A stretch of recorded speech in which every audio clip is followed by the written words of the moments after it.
Merci. C'est très important pour nous, la reconnaissance vers les entreprises qui ont reçu ces prix et qui sont celles et ceux qui font l'intermodalité en Wallonie aujourd'hui. Juste pour l'anecdote, parce qu'on n'a pas mis le texte, d'après ce que j'ai vu, mais Monsieur le ministre a déjà remis le prix en 2018. Il n'était pas alors ministre, mais on l'a vu sur la photo. Et c'était à La Louvière. Mais maintenant, on va procéder à la remise du prix. Et donc, je vais inviter Monsieur le ministre à annoncer le lauréat de l'année. On ne m'a pas donné d'enveloppe comme à Cannes pour ouvrir. Et je suis désolé de ne pas pouvoir d'avoir la même prestance que les présentateurs et les présentatrices, surtout à Cannes.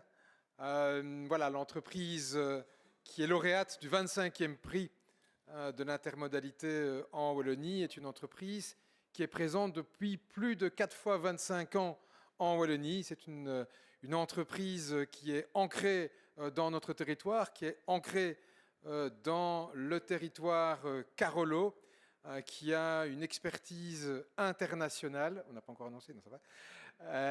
C'est une entreprise qui œuvre, bien sûr, avec des outils de modalité moderne et bien sûr la voie d'eau, puisqu'elle est localisée à toute proximité du canal.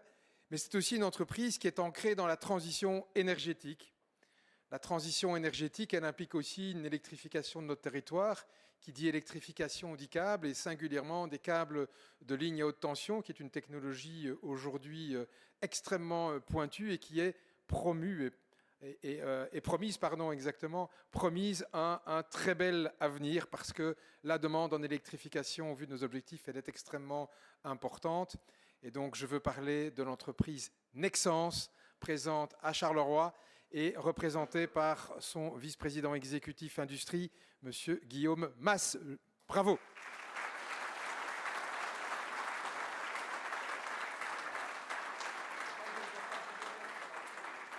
Je vous invite. Voilà. Si vous voulez bien, on va prendre l'une ou l'autre photo pour immortaliser l'instant.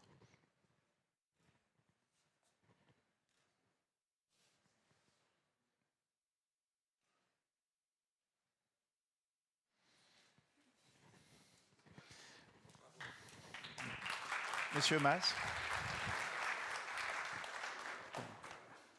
S'il vous plaît. Merci.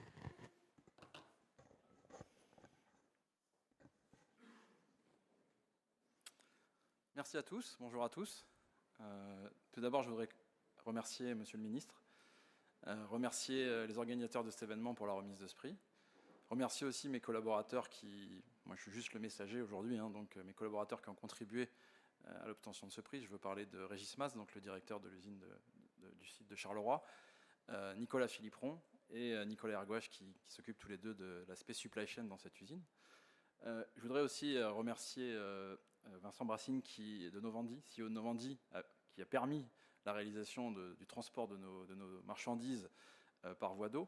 Et je voudrais aussi remercier deux personnes en particulier, que sont Christian Laurent et que sont Grégoire Dupuis, CEO de Sambrin Invest, qui tout simplement nous ont permis de nous mettre en relation, nous ont permis de créer cette collaboration que je vais essayer de vous présenter maintenant. Juste avant, je voudrais effectivement aussi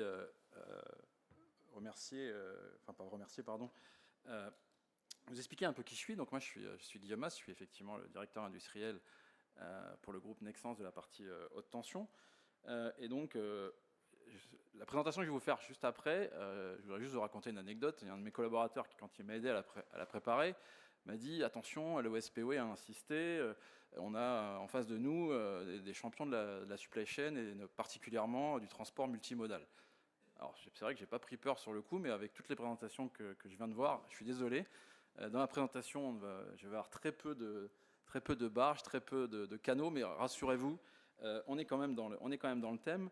Et pourquoi on est dans le thème? Tout simplement parce que vous allez voir au fil de l'eau de ma présentation, vous allez voir qu'on a su tirer profit d'une grande richesse de la Wallonie, qui sont effectivement ce réseau de canaux, pour en quelque sorte, je n'irai pas jusqu'à dire sauver le site de Charleroi, mais presque.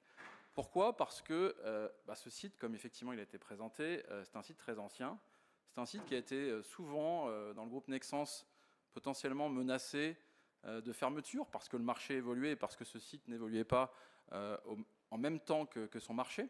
Et à un moment donné, ce qui a posé problème, vous allez le voir, c'est comment on peut être capable de transporter des très très gros tourets depuis ce site. Et vous allez voir, c'est quelque chose qui à un moment donné aurait pu être un point déterminant qu'on n'arrivait pas à solver et qui aurait fait que le site pouvait être menacé, qu'on a finalement réussi à résoudre. Avant ça, je voudrais vous parler un petit peu de câbles, et je vous promets, dans ma présentation, vous verrez, il n'y a pas des barges, mais il y a des bateaux. Alors le groupe Nexans, effectivement, comme l'a mentionné Monsieur le Ministre, donc le site de Charleroi est un site très ancien, mais le groupe Nexans est aussi un groupe très ancien. On voit que la création du groupe Nexans a commencé en 1879. Oui, aussi pour la petite anecdote, je suis français, je pense que vous l'avez déjà remarqué, mais je vais faire des efforts pour vous.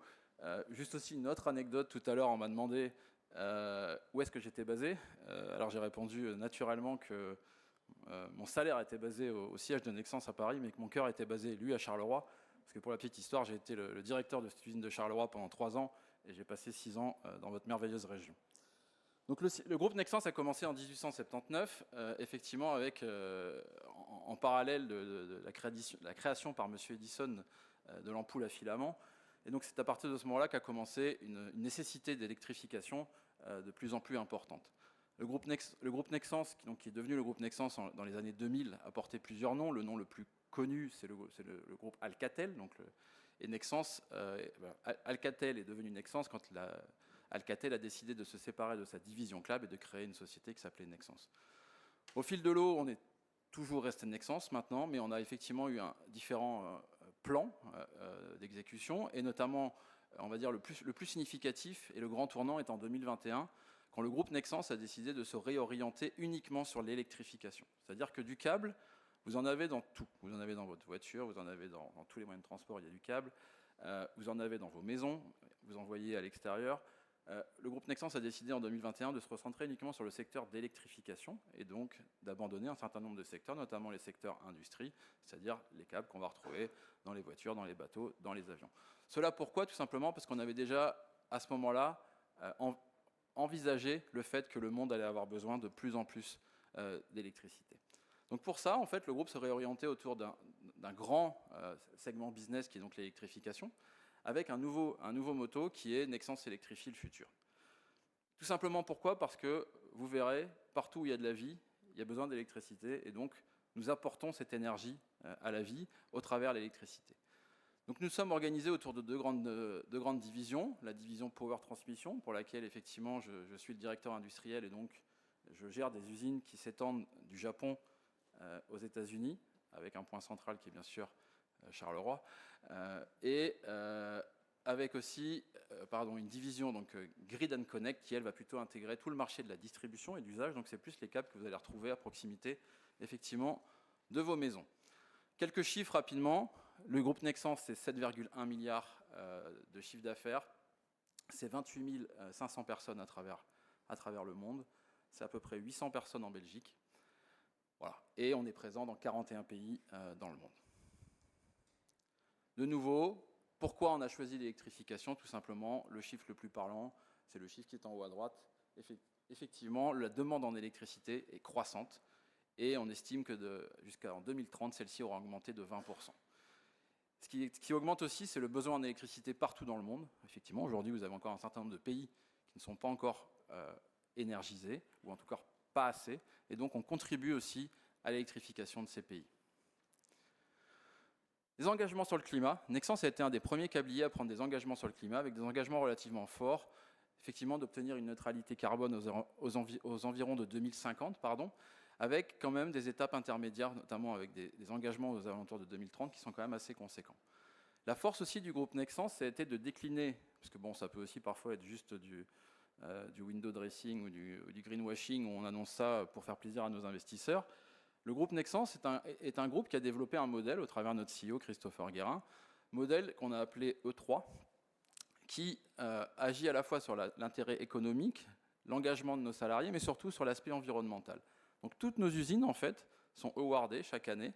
Et on va dire les meilleures usines sont les usines qui à la fois répondent à ces trois composantes. Donc la partie environnement est quelque chose de très conséquent au niveau de nos usines. On attend de nos directeurs d'usine qu'ils utilisent une part des CAPEX qui leur sont alloués pour travailler sur l'aspect environnemental. Donc ça peut passer par la réduction des émissions de gaz à effet de serre, ça peut passer par la réduction des consommations d'eau, changement de mode de transport. Et donc c'est dans ce registre-là qu'on va s'inscrire au travers de la collaboration avec le groupe Novandi. Power Transmission, donc l'activité dont j'ai la charge sur la partie industrielle, quelques chiffres, 1,3 milliard de chiffre d'affaires par an. Mais ce qui est surtout important, c'est de voir le backlog qu'on a accumulé. Aujourd'hui, nous avons un carnet de commandes qui est de 6,5 milliards d'euros. Donc nous avons pratiquement 5 années de carnet de commandes devant nous. Et nous fournissons nos câbles au travers 4 usines majeures que je vais vous présenter juste après. Nous avons des bateaux, j'y viens. Donc nous avons aujourd'hui 2 bateaux. Nous louons en permanence pratiquement un bateau et nous avons actuellement en construction un nouveau bateau qui arrivera l'année prochaine. Et donc nous allons passer notre flotte à peu près à 4 bateaux. Nous avons déjà installé à peu près 16 000 km de câbles depuis l'existence de ces usines. Donc câbles qui sont présents partout dans le monde. Vous allez voir, ici de Belgique, nos câbles vont très très loin. Quelques records. Nous avons été les premiers à installer le câble le plus profond. Au départ, c'était 1500 mètres de profondeur. Aujourd'hui, nous installons des câbles jusqu'à 3000 mètres de profondeur. Nous avons été aussi ceux qui avons fait les câbles les plus longs. Aujourd'hui, nous sommes en train de produire un câble qui va relier la France à l'Irlande, qui va faire 600 km d'un seul tenant. Et donc, nous utilisons nos usines à travers le monde, qui sont en Norvège et aux États-Unis, et nos bateaux pour poser ces câbles au fond des océans. Rapidement, nos usines, je vous ai dit, ça va du Japon aux États-Unis en passant par la Belgique, mais je suis aussi responsable d'usines en Suisse et en France. Et donc, vous allez voir, en fait, la clé pour le groupe Nexans, c'est de fournir des solutions clés en main.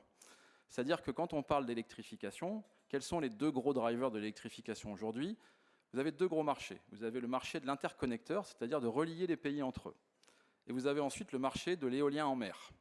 Quand on va s'intéresser au deuxième, quand on produit des câbles pour relier des éoliennes en mer, comment on fait? On relie d'abord les éoliennes à une sous-station, et ensuite on relie cette sous-station à la Terre, et ensuite, quand on arrive sur la Terre, il faut bien relier ce câble à nos habitations. Et donc c'est là que l'usine de Charleroi va intervenir au travers de la production de câbles terrestres pour pouvoir adresser ce marché. Je continue. Voilà les bateaux. Vous voyez, on en a une belle collection. Donc 3 bateaux poseurs de câbles, donc le Nexans Aurora, le Electra qui est en cours de construction et le Skagerrak qui est notre dinosaure, un bateau qui a à peu près une quarantaine d'années, qui était le premier. Des bateaux qu'on a à location et aussi des barges. Pourquoi nous avons des barges? Tout simplement parce que parfois, dans certaines conditions, les bateaux ne peuvent pas accéder aux environnements où on doit poser les câbles, donc on les pose avec des barges. Ça, c'est juste un peu pour le fun. Ça fait un peu Titanic, quand ceux qui ont regardé le film Titanic. Effectivement, le câble, on ne le pose pas juste au fond de l'eau, il faut aller l'enterrer. Donc pour ça, on a des petits rovers, on a des différents outils pour aller creuser les tranchées au fond de la mer, pour aller enterrer nos câbles au fond de l'eau. J'arrive sur le site de Charleroi. Donc Charleroi, je vous ai dit, est un site qui fabrique des câbles haute tension terrestres. Donc nos câbles, à nous, ne vont pas au fond de la mer, nos câbles à nous, ils vont tout simplement relier le câble qui arrive en bord de plage jusqu'à nos habitations, ou parfois tout simplement sur des projets 100% terrestres. Par exemple, on a beaucoup de projets avec le groupe Elia. Nous participons à l'enfouissement de certaines lignes aériennes, et notamment quand nous arrivons à proximité des villes. On voit ici le site de Charleroi vu du ciel. Donc, qu'est-ce qui nous symbolique? On est ce château d'eau qui est, je ne sais pas s'il est mondialement connu, mais en tout cas, il est très réputé dans la région. Quand on est sur le ring de Charleroi, effectivement, on voit ce château d'eau jaune Nexans, et donc on est situé juste en face du haut fourneau numéro 4, si je me souviens bien, donc de la société Duferco. Qu'est-ce qu'on produit dans cette usine? On produit des câbles haute tension terrestres. Donc, vous avez une photo ici d'un câble haute tension terrestre, avec des niveaux de section. Donc la section, c'est la taille du conducteur, de 300 mm² à 3000 mm². Donc 3000 mm², c'est très très gros. Pour information, les câbles que vous utilisez dans vos habitations sont des câbles qui font entre 1,5 et 2,5 mm². Vous voyez un petit peu la taille de ces câbles ici. Donc ce sont des câbles gigantesques. La tendance va un petit peu comme vous faites des barges de plus en plus grosses, des canaux de plus en plus larges. Nous, on fait des câbles de plus en plus gros. Donc nos câbles ont des conducteurs qui sont de plus en plus gros. Qui dit plus en plus gros dit plus en plus lourd. Et une particularité aussi, c'est que nos clients veulent des câbles de plus en plus longs. Pourquoi? Parce que quand on fait une liaison haute tension, on vient relier des câbles entre eux. C'est-à-dire qu'on ne va pas être capable de faire un câble, si par exemple on doit relier la ville de Charleroi à la ville de Bruxelles par un câble, on ne va pas être capable de faire un câble d'un seul tenant. On va faire des câbles qui vont faire aujourd'hui 1 km à peu près. Et ce kilomètre va peser à peu près 50 tonnes avec son touret. Nos clients nous demandent des câbles de plus en plus gros, de plus en plus longs, enfin de plus en plus longs qui vont du coup faire des câbles de plus en plus gros. Pour quelle raison? Parce qu'en fait, ça n'arrive jamais, mais si ça venait à arriver, le point de faiblesse d'une liaison électrique est la jonction. C'est quand on vient relier deux câbles entre eux. Donc si on diminue le nombre de jonctions en augmentant la longueur du câble, on diminue le risque que cette liaison puisse tomber en panne. Donc nos clients nous demandent des câbles de plus en plus longs. Vous voyez ici un touret qui sort de l'usine de Charleroi, fait 4,50 m de diamètre, 4,50 m de large et 50 tonnes. Il y a une dimension qu'on ne pourra jamais changer, c'est le diamètre. Pourquoi on ne peut pas changer le diamètre? Parce qu'aujourd'hui, nos tourets sont expédiés par la route. Et qui dit expédié par la route, dit devoir passer sous des ponts. Vous allez voir dans la suite de la présentation que ça peut être un problème. Quelques chiffres sur l'usine de Charleroi, donc 66 000 surfaces de couvert, un site de 106 000 m², pardon, et 260 personnes, collaborateurs, qui travaillent avec nous. Alors, comme je vous disais, volonté de nos clients de passer sur des câbles beaucoup plus longs. Donc vous voyez là, juste pour voir un petit peu la taille, le touret que vous voyez sur le camion en dessous du pont roulant, là-bas, c'est un touret qui fait 50 tonnes à peu près. Le gros touret que vous voyez là, alors c'est pas un touret Nexans, c'est un touret d'un de mes concurrents, c'est un touret qui fait 100 tonnes. Donc toute la question, toute l'équation qu'on va devoir résoudre, c'est comment on est capable de faire passer sur la route, sur nos infrastructures, ces gros tourets.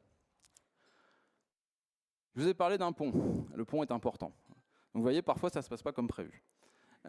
Donc ici, je vous ai fait une toute petite... On est allé chercher un peu dans nos archives les fois où, quand on a transporté nos tourets par transport routier, où ça ne s'est pas bien passé. Donc ici, on a l'exemple d'un touret que l'usine de Cortaillot, donc en Suisse, nous a envoyé vers le site de Charleroi. Et il se trouve que le touret s'est retrouvé coincé sous un pont. Tout simplement, pourquoi? Parce que nos transports sont soumis effectivement à des autorisations. Les schémas de transport sont définis longtemps à l'avance.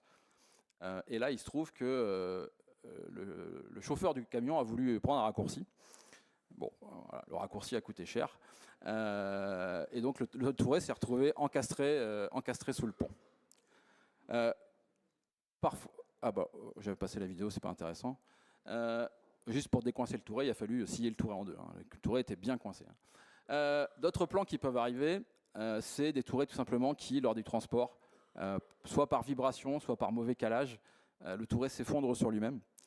Vous voyez que nos câbles vont quand même très loin. Ici, on est sur des projets européens. C'est des projets qu'on fait à peu près tous les jours. Vous voyez, nos tourets sont capables d'aller dans le sud de l'Italie ou d'aller dans le sud de l'Espagne. On va prendre l'exemple de l'Italie. Quand vous devez aller en Italie, vous avez deux solutions pour passer par la France. C'est le tunnel de Fréjus ou le tunnel du Mont Blanc. Bon, une fois sur deux, il y en a un qui est fermé. Le mieux, c'est quand le tunnel du Mont Blanc, quand le tunnel du Fréjus, c'est celui sur lequel on doit passer, mais qu'en même temps, un pont s'est effondré à Gênes. Voilà. Et il faut à chaque fois rechanger les itinéraires, affiner, etc. Donc là, vous voyez deux tourets qui se sont effondrés. Bon, le deuxième qui s'est effondré, ça va, il n'était pas très loin. Il était sur le rond-point à Gosselies. On a pu le rattraper et le remettre en selle. D'autres contraintes que l'on peut avoir, ici on voit un projet, on a livré il y a quelques années un projet chez National Grid, donc un projet qui s'appelait Dorset. Donc là vous voyez le schéma qu'on avait opté à l'époque, donc on n'était pas sur du transport fluvial, on partait en camion depuis Charleroi jusqu'à Zeebrugge, là les camions étaient chargés sur des bateaux et ensuite les camions continuaient jusqu'à Dorset. Ce projet, il est vraiment mal né. Pourquoi? Parce que en 2020, on a eu le Covid, la crise Covid. En 2021, on a eu le Brexit. Et ce qu'il faut savoir, c'est qu'effectivement, les autorisations pour pouvoir transporter ce type de marchandises demandent des autorisations très long terme, pratiquement à peu près 6 mois à l'avance pour pouvoir avoir un itinéraire et savoir où est-ce qu'on va passer. Et le fait que ce projet se décale à cause de ces événements qui n'étaient pas prévus, a fait qu'à un moment donné, on avait toujours les autorisations, mais les travaux ont lieu sur l'autoroute Charleroi-Zeebrugge, et on s'est retrouvé avec nos autorisations qui ne nous permettaient plus, enfin on les avait, mais on ne pouvait plus conduire nos tourées au port parce que tout simplement le trajet n'était plus bon, et le temps de réobtenir des autorisations, ça nous a pris pas mal de temps, avec derrière un client et un chantier qui était à l'arrêt, faute de pouvoir expédier des tourées. Voilà, donc, je vous ai dit tout à l'heure, en quelque sorte, ce sont les canaux wallons qui ont sauvé le site de Charleroi. Pourquoi? Parce que tout simplement, on a une direction générale chez Nexans qui est quand même très centrée à regarder ce que font nos concurrents. Et nos concurrents, on a deux principaux concurrents, je n'ai pas mis les noms, parce que la présentation, je pense, va tourner derrière. Vous avez, notre premier concurrent est italien, et il se trouve qu'il a des usines en France, usine sur la Seine, vous voyez, donc on voit une vue du ciel.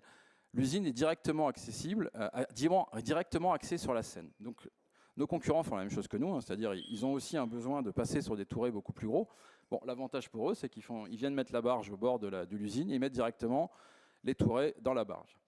Identique pour notre deuxième concurrent qui est un Allemand, enfin qui est un Danois avec une usine en Allemagne, qui est le groupe NKT, et qui lui possède une usine avec un accès au Rhin.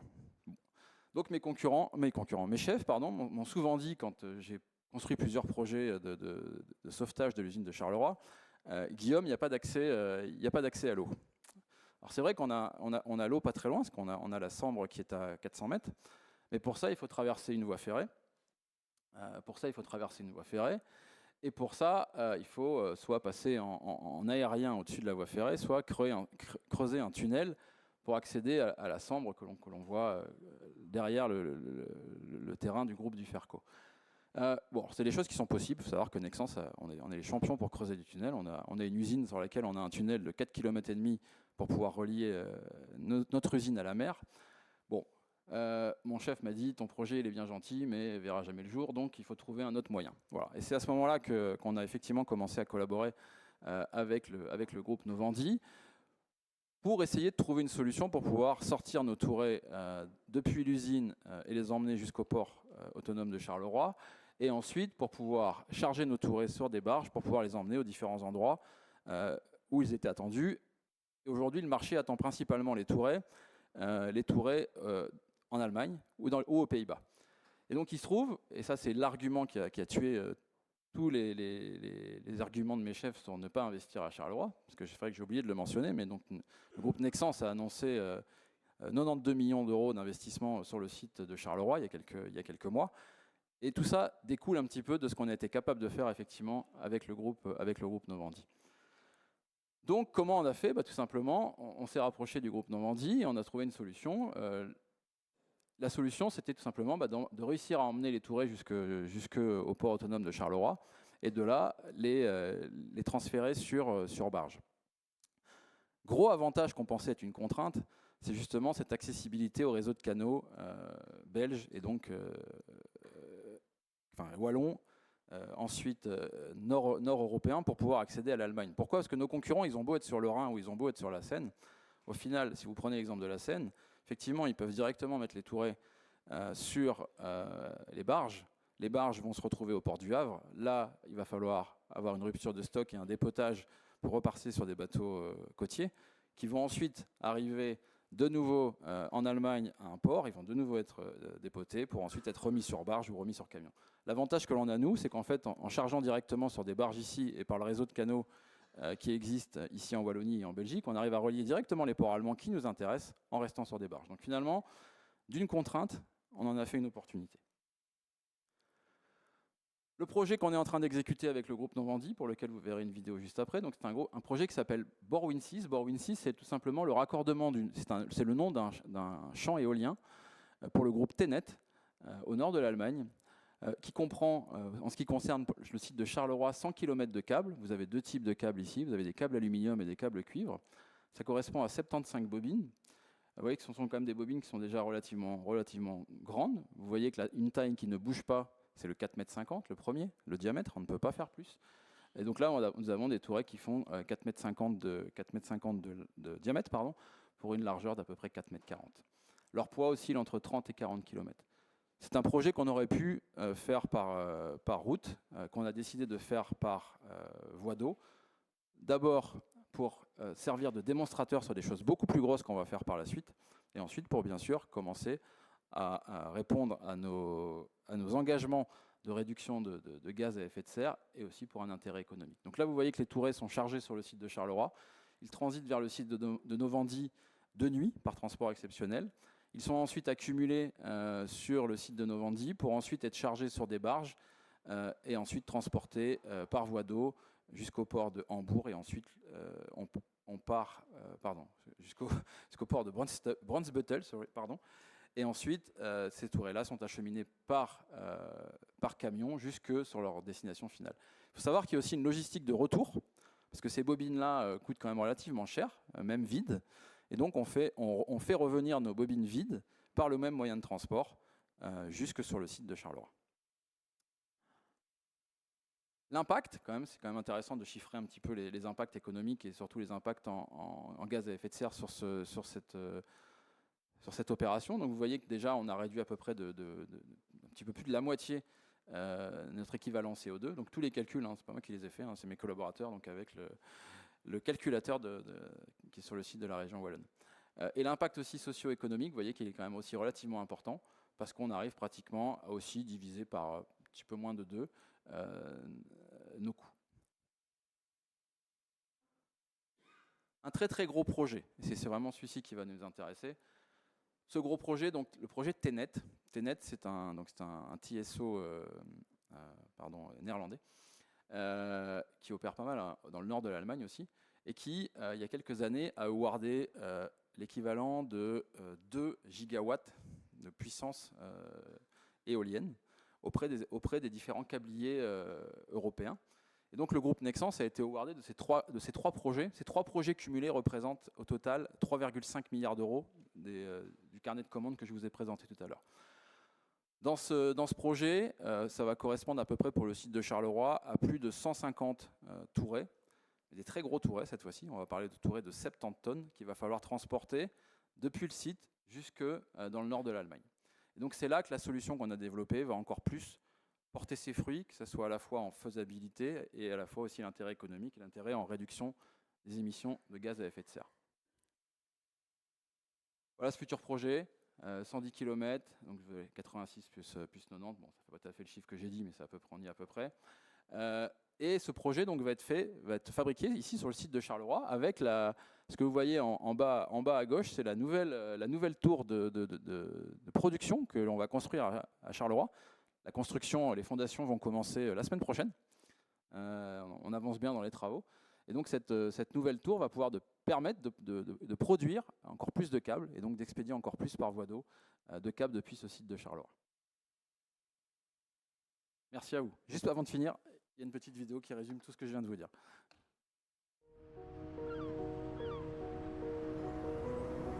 Bienvenue au cœur de la principale zone portuaire du port autonome de Charleroi. Mon nom est Christian Laurent et je suis président du conseil d'administration du DIPOR.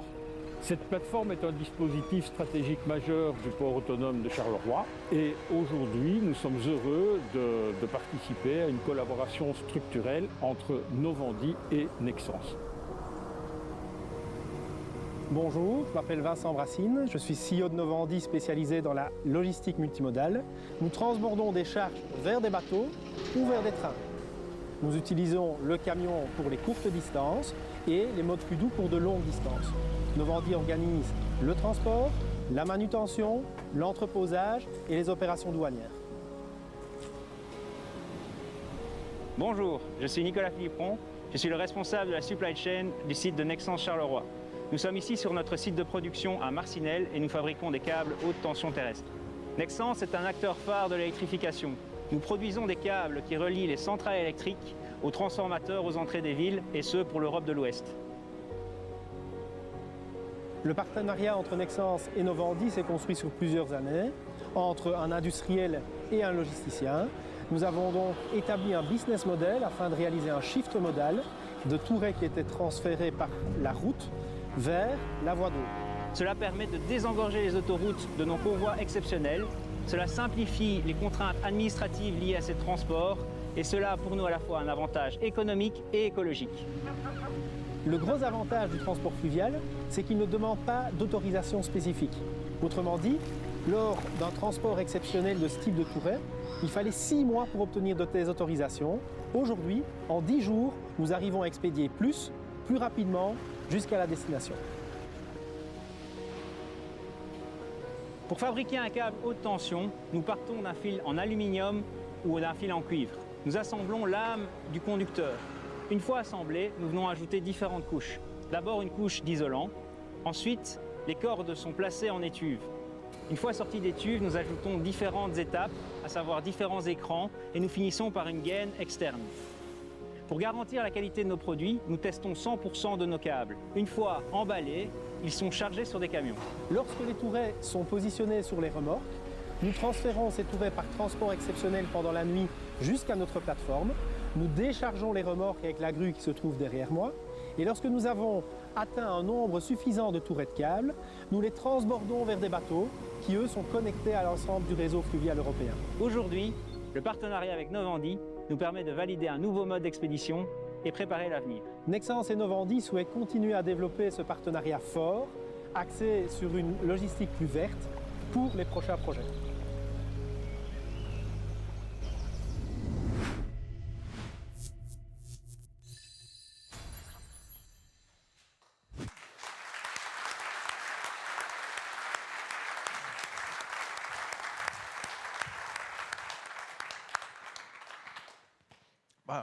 On me devance à chaque fois, j'ai bientôt plus rien à faire. Un grand merci pour cette présentation très éclairante et pour ce beau projet qui va continuer pendant quelques années. Donc.